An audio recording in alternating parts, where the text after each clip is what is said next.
film 2, as Aragorn, Legolas, and Gimli go on their journey to rescue Merry and Pippin, they come across the Rohans, and they have to cross the Rohans' lands. The Rohirrim, the race of people of Rohan, have lived in stoic isolation for a very long time. They don't really know that much about alliances, don't have faith in that anymore. We head north! Ha! They're very staunch warriors. They have great character, strong, sort of fearless warriors with long spears on fast horses. Highly romantic stuff.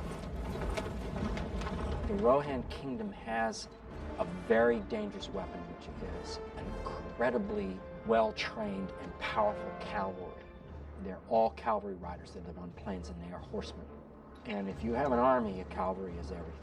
And they've survived a long time on their own merits, their strength, their cleverness, their bravery, and their horsemanship, and their pride, above all.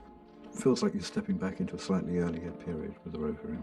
And it's quite interesting, really, because it feels like the Fellowship do go on a journey backwards in time to a certain extent. The location for Edoras was, to me, one of the most beautiful, most impressive.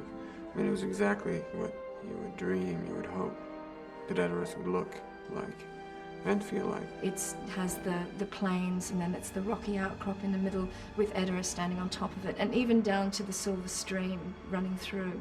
It's just amazing. Every little thing that's in the film is a work of art. It's beautiful. The people there that were working on this thing, and all knew the books like the back of their hands, and all of them respected the depth of the world that Tolkien had created. We had to put in 1.5 kilometres of road up the side of a mountain with a couple of bridges over these rivers, and we encountered winds of up to 180 kilometres an hour. What was interesting about it is the whole thing is a bloody wind tunnel, because you've got these two mountain ranges, if you like, fairly close together, and a crag on top.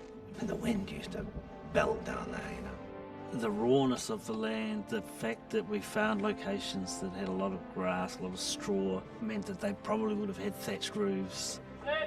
It was a huge project. I think they spent 8 months building it.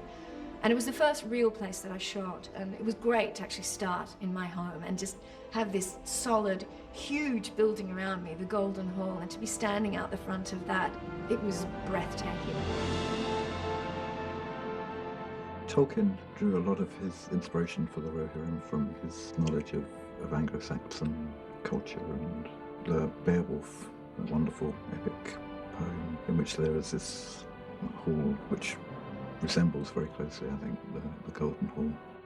Lots of, wooden beams, horse motifs all around. Obviously lots of, golden fixtures, intricate designs on the floor, the stonework on the floor, the masonry, had interesting patterns and motifs, right the way through it. And sort of in the middle of it, there's this central fire pit, and the king sits right at the end of the hall, right opposite the door, and from there, that's where he holds court. Everything was constructed for the movie on this knoll, on this little hill. There was a majesty to that location, a secret valley. It seemed a very lonely place, but when we were there, of course, full of life, with all the amenities of a modern film being made. And action! And we only shot there for 3 weeks, and then they dismantled it. And if you go back to the valley now, which will take you about an hour and a half from the main road, you'll find no evidence that there was ever a film made there. The set is gone, the service roads that led up over this rocky outcrop have gone, and now it's just the sheep and the wind.